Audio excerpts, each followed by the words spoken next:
This week, learn how to use the built-in file input module to go through text files line by line for some more advanced processing of multiple files. Welcome to another MetPy Monday.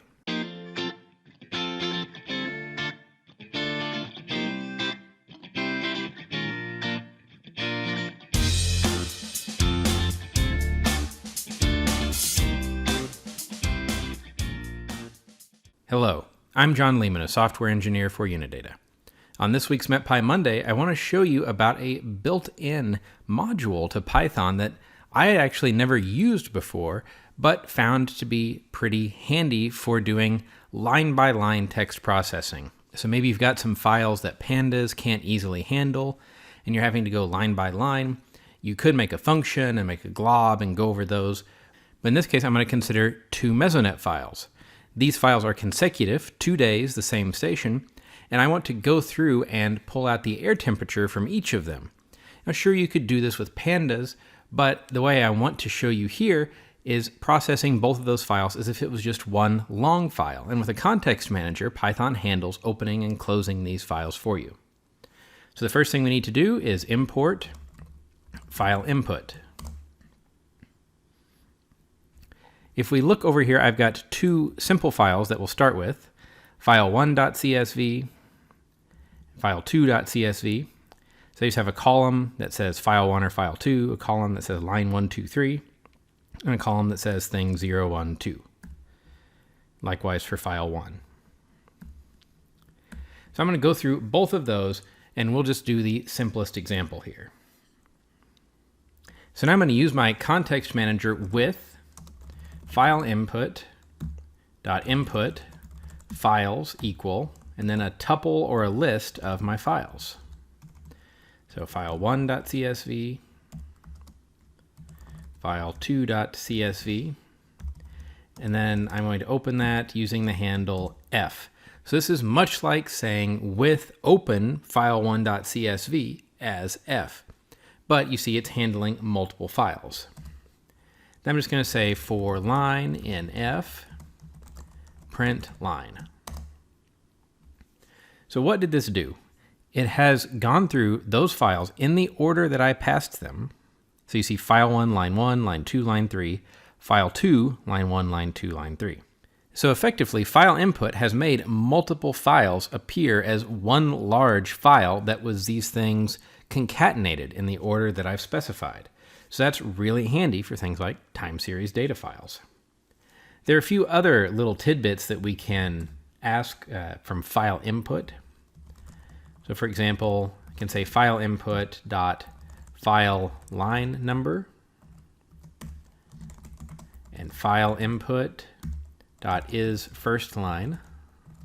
Notice those are methods, so I have to have the parentheses after them. And now we see that it tells me the line number of the file, so line number 1. True, it is the first line, and there it is. Line number 2, false, it is not the first line, there it is. Line number 3, false, it is not the first line, there it is. Now we go to the next file. The file line number is 1, and it is true, it is the first line of that file. File input also keeps a number that does not reset between files, so how many lines have you read in? But really, is first line is one of the more useful features here. So now let's go look at our Mesonet files and see what we can do with those. So very same syntax with file input dot input files equal. I'm going to use some tab completion here so I don't have to type out these names. So there's my first file in chronological order. There's my second file in chronological order with those as f. For line in f, print line. Okay, so there we go. Not that exciting of an output. And I said my goal was to get air temperature, which is index 4. So let's try that. So let's print line.split index 4. That sort of did what we want. So here we've got air temperatures, but you see now I have the fourth word, the fourth set of characters with space delimiters, and T air. So I have header information. I don't want that. And then I can scroll down through my file, and here's the second file's header. So I just want consecutive temperatures. So we can use is first line to do some conditional logic here. So I'm going to say if file input dot is first line. So if it is the first line, we're going to run this section. Continue. So that goes back to the top of this for loop and runs again. It doesn't run anything after it. So let's see what happens now.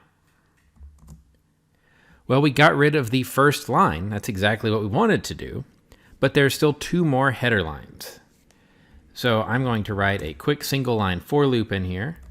So for underscore are just a variable that we're not going to use. Underscore is the convention. In range to f.readline. So file input has a readline method where you can read line by line just like you could with a single file.